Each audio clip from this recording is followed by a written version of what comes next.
Hi, my peeps. How are you doing? It's Saturday, and I'm doing another video.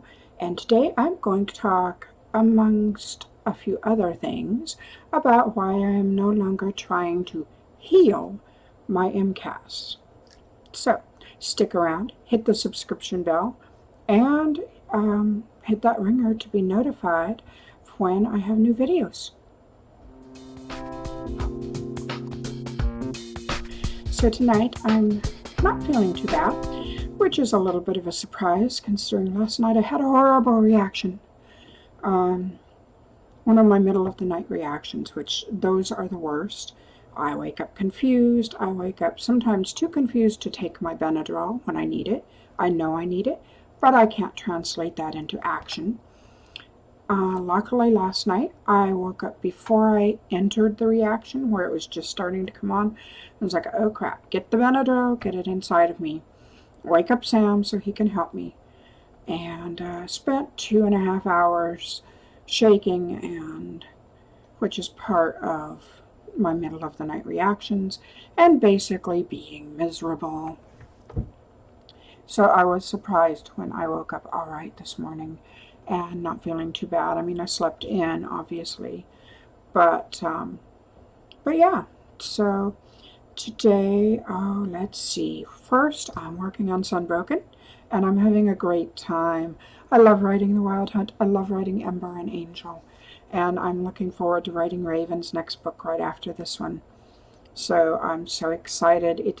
They're dark books, but they're fun, and I love this world with a passion, and I'm so grateful to my readers who have embraced it. So thank you. Thank you for that. You're wonderful people. Supportive readers are the best. And other things. Let me see. I am going to do my recap of Top Chef when it starts later in March. And I'm looking forward to doing those videos because I love Top Chef. It's one of my favorite shows. One of my favorite competition shows. Right now I'm watching Project Runway, as I said last week. And, last night's episode was a little problematic in some ways. The dreaded inspiration porn thing came up, and it's like, yes, these athletes are incredibly inspirational, but not because they're disabled. They're inspirational because of the fantastic advances they've made in their sports. And I got a little tired of hearing that word being thrown around. Sam and I are going to do a whole video on inspiration porn and how to avoid it, how to phrase your admiration so that it's not patronizing or an insult, because you'd be surprised. He goes to the gym, and all the time people come up going, you're so inspirational. And what they're meaning is, wow, you're walking around disabled out in public. How admirable. And it's like, no. He's inspirational because he's built like a buff machine and he works out like crazy. He's not inspirational because he's disabled and because it makes you feel better to see him and think, oh wow, if he could do that, what could I do maybe? Anyway, so this is a bugaboo for us. If you want to know more about inspiration porn, I can link a few videos below that explain it, but we will be doing our own. So, that out of the way. Project Runway. I agreed with winner because I thought it was beautiful, and I was surprised. I didn't think Nancy would get this far, but I'm very pleased to see she has, because she's breaking an age barrier there too. Ageism is a very real thing. As far as the designs, I do think someone should have gone home, and frankly, I'm really tired of Victoria's designs. I like asymmetrical if it's done well, but one side hanging lower than the other rather than the back sweeping down and the front up kind of drives me nuts. It could be my own OCD stuff. Maybe it's not. So I did feel that Nancy's look was gorgeous. I liked Sergio's. It was a little plain, and I wasn't that thrilled with the color, but it looked good and she looked happy. And Brittany's outfit was pretty. And I liked Jeffrey's, but Victoria's outfit and Marquis' outfit could have gone by the wayside for me. So enough about Project Runway. So yeah, as I said in my opening, I'm no longer going to try to heal my MCAS. And what do I mean by that? And am I giving up? No, I'm not giving up. What I am doing is allowing the reality to dictate how I react to it. You see, recently I got pulled into something that I'm almost embarrassed to mention. I'm not going to name it by name because I don't want to get sued. But I saw a system to try and help heal or cure some conditions like fibro or MCAS, chronic fatigue, that looked like it might be based on some actual science. And I looked into it, and there is something behind this. I will say, I do believe there is something behind this, but I bought the system before I did enough research, which always do your research before you do something. And it was a series of videos and a series of exercises and things to do. So I sat down, I scheduled time for it. I watched the first day's videos, I did the exercises. And by the end of the day, while I do think there is some logic behind this and actual science that can work, I think, my mind was screaming cult. Why do I think it was a cult? Well, because one, you have to do it exactly the way they say or it won't work. No questions. You follow the instructions, no questions. And you have to really do the exercises every single day for 6 months or it won't work. And another issue that I have with it is that it stressed sort of denying your condition. You weren't allowed to name it by name. You can no longer ever say the name of your condition again. And frankly, that to me is a warning bell. When someone is trying to force you to deny something, then you have a problem. Now, it's not like the law of attraction where if you're wise, in my opinion, you admit there's an issue if you have a feeling like of scarcity.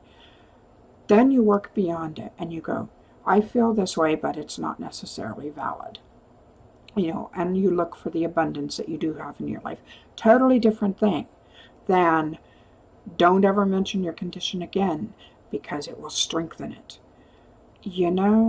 My condition's bad enough. I don't have to mention it for it to actually act up. And I'm sure a lot of other people feel the same way. So while there are some people who it apparently has worked for, I also found some suspect mentions of people being told maybe not to tell their doctors that they are still having issues, things like that.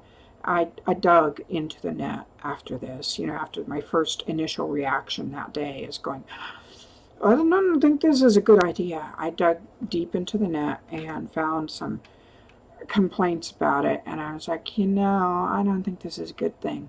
And then I shared the video to a friend of mine who has taken law enforcement classes on cults, and she, like 5 seconds in, 10 seconds into the video, she was like, oh my God, she reminds me of the Heaven's Gate people. So yeah, I'm not doing that. And it made me stop and start to think. Made me sit down, made me really think about the mast cell activation. There's a strong genetic component, especially in my family. My mother had anaphylactic food allergies.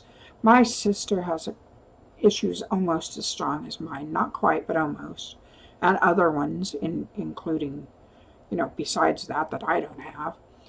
Her daughter has problems with food allergies, and her daughter's kids, her grandkids, have some severe food allergies. My niece from another sister, she has mastocytosis, which is a mast cell disorder that's far worse than mine. I have MCAS.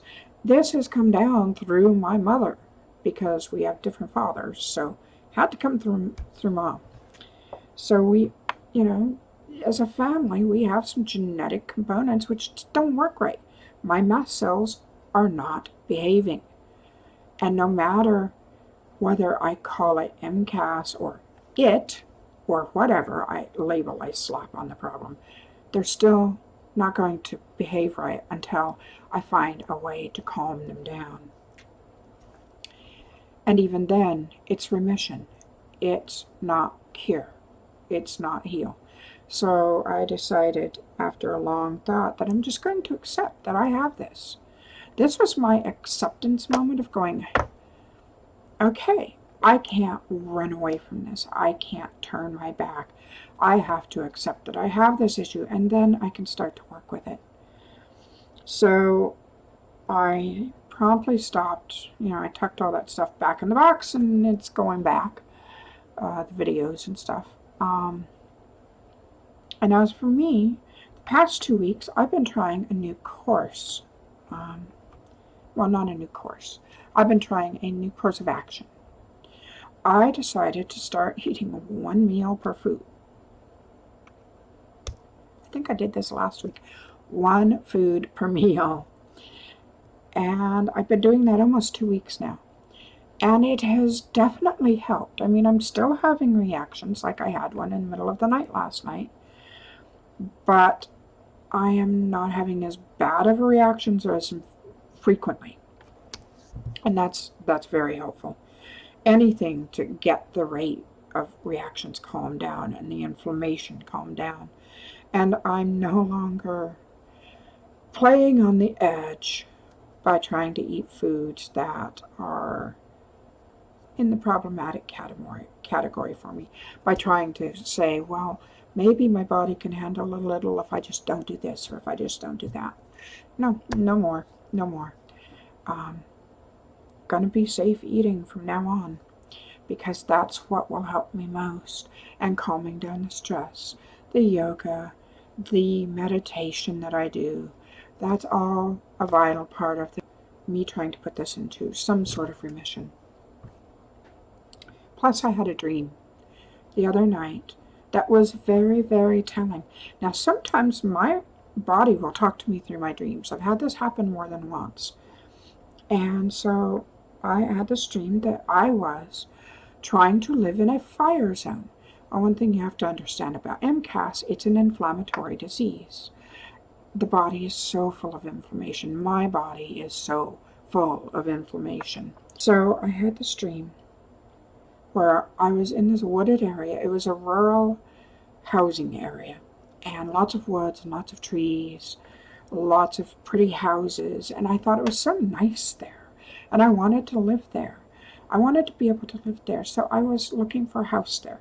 But every time I'd find a house that I thought was safe, the fire would come close. There was, fire all around the area, and it would come in close toward my house, and I'd have to run away from that house and find another one. And I'd think I found another house. I thought I found a house that was safe, and I'd go into it, and then the next thing I know, there'd be sparks flying outside and trees erupting in flame, and I'd run from that house. And this continued for a little while, and the firemen were running around telling me, you can't live in the fire zone. You need to get out of the fire zone. And so finally, I found the last house that I thought this was going to work. Kind of like I thought that system was going to work.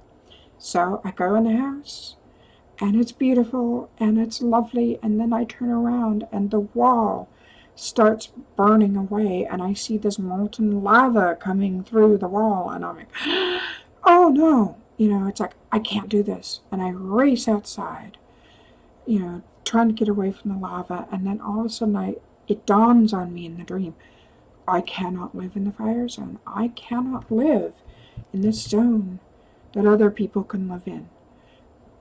The fire will destroy me. It will hurt my body. It will hurt me. And so I started walking toward the freeway, looking for a ride to a place that was safe. So then the dream switched again. And I was a fairy. And I had wings. And I was flying around. And I was flying around the fire zone, back in the fire zone. And my wings kept burning, and I'd fall to earth. And I'd get up and I'd put on a new pair of wings, and I'd start flying, and then a spark would catch the wings and they would burn, and I would crash to the ground. And finally it dawned on me, I can't fly in the fire zone either. I can't be there. So I put on a new pair of wings, and I turned and I walked out of the area. And to me, when I woke up immediately, I knew what that meant. I knew that meant that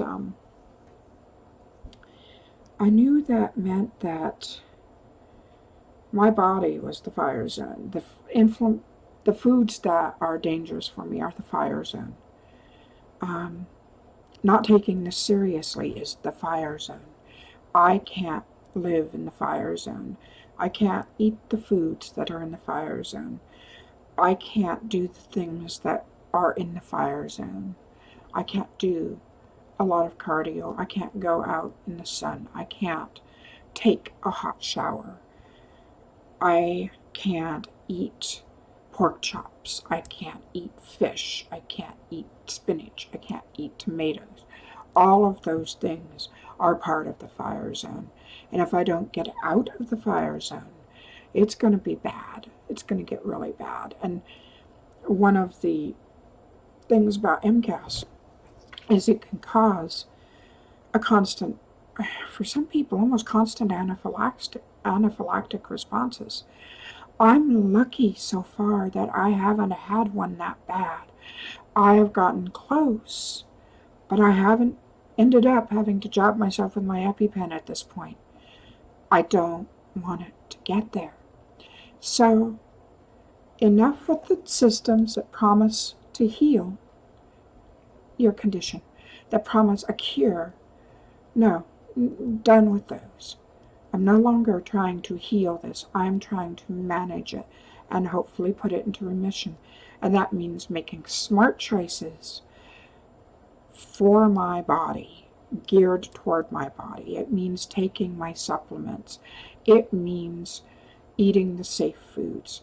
Right now it means eating one food per